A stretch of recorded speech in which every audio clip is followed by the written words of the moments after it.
नमस्कार मित्रांनो, मराठी माहिती दूध या यूट्यूब चॅनलमध्ये तुम्हा सर्वांचं स्वागत आहे.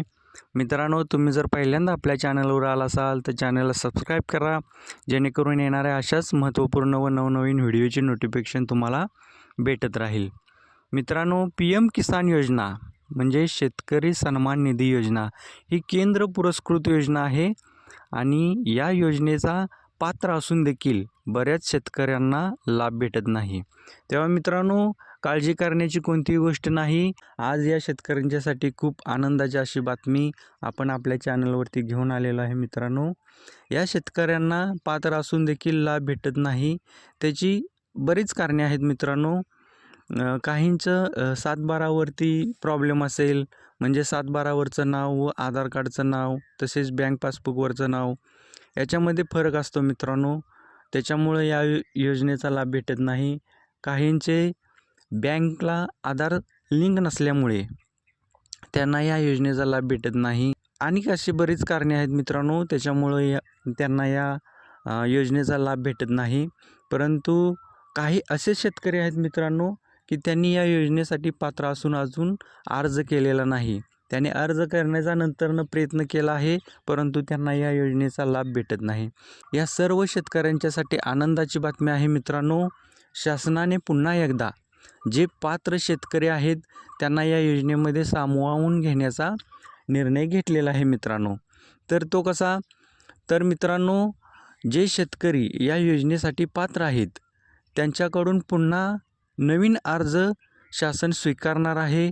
तसेच ज्या शेतकऱ्यांना पात्र असून देखील या योजनेचा लाभ भेटत नाही, म्हणजे कोणत्या ना कोणत्या कारणामुळे त्यांना या योजनेचा लाभ भेटत नाही, त्यांना या योजनेमध्ये जी काही त्यांची कागदपत्राची पूर्तता असेल ती पूर्ण करून या योजनेमध्ये सामावून घेण्यासाठी मित्रांनो शासनाने नवीन कार्यक्रम चालू केलेला आहे.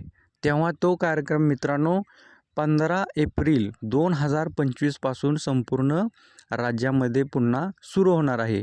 खरंच मित्रांनो, शासनाने खूप चांगला असा निर्णय घेतलेला आहे आणि पुन्हा एकदा या योजनेपासून वंचित असणाऱ्या सर्व शेतकऱ्यांना या योजनेमध्ये सामावून घेतलं जाणार आहे.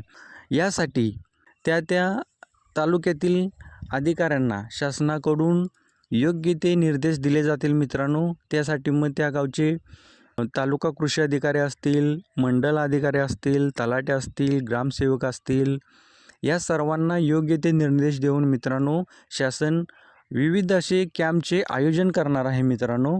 आणि त्याच्यामध्ये जे शेतकरी पात्र असून देखील काही ना काही कागदपत्रे त्यांची अपूर्ण असल्यामुळे या योजनेपासून लांब आहेत, त्या सर्व शेतकऱ्यांना याच्यामध्ये पात्र करून घेतलं जाणार आहे.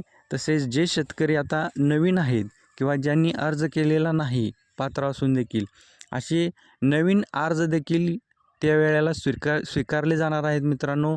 तसेच ज्यांचे अर्ज काही कारणामुळे पेंडिंग आहेत ते देखील मित्रांनो पूर्ण करून त्या सर्व शेतकऱ्यांना या योजनेमध्ये सामावून घेतले जाणार आहे. परंतु सगळ्यात महत्त्वाची गोष्ट म्हणजे मित्रांनो, हे जे कॅम्प आहे ते 15 एप्रिलपासून सुरू होणार आहे. तरी त्याच्या अगोदर या योजनेसाठी महत्त्वाची कागदपत्रे व महत्त्वाच्या बाबी आहेत त्या आपण पूर्ण करून ठेवणे गरजेचं आहे. तर त्यासाठी कोणकोणत्या गोष्टी लागणार आहेत मित्रांनो, ते जर आपण ह्या व्हिडिओमध्ये घेतलं तर व्हिडिओ खूप मोठा होईल. त्यासाठी तुम्हाला जर त्याची आवश्यकता असेल तर मित्रांनो तुम्ही कमेंट करून आम्हाला नक्की सांगा की या योजनेसाठी कोणकोणत्या गोष्टींची आवश्यकता लागणार आहे. तुम्ही आम्हाला कमेंट करून नक्की सांगा मित्रांनो. आपण त्याच्यावरती नवीन व्हिडिओ नक्की बनवूया व तुम्हाला या योजनेमध्ये कोणकोणत्या गोष्टीची आवश्यकता आहे, कोणकोणत्या बाबी लागणार आहेत याच्यावरती आपण नक्की व्हिडिओ बनवूया. तुम्ही आम्हाला कमेंट करून नक्की सांगा. तसेच या योजनेसाठी काही नवीन अपडेट येतील त्या आपल्या चॅनलवरती तुम्हाला नक्की भेटत राहतील मित्रांनो. खूप अतिशय महत्त्वाचा असा हा व्हिडिओ आपण तुमच्यासाठी घेऊन आलेलो आहे मित्रांनो. हा व्हिडिओ मित्रांनो जास्तीत जास्त आपल्या मित्रांना, नातेवाईकांना व्हॉट्सअप ग्रुपवरती, इतर ग्रुपवरती शेअर करा, जेणेकरून ही महत्त्वाची माहिती सर्व शेतकऱ्यांच्यापर्यंत पोहोचेल व सर्व शेतकऱ्यांना या योजनेचा लाभ मिळेल. चला तर मग, धन्यवाद.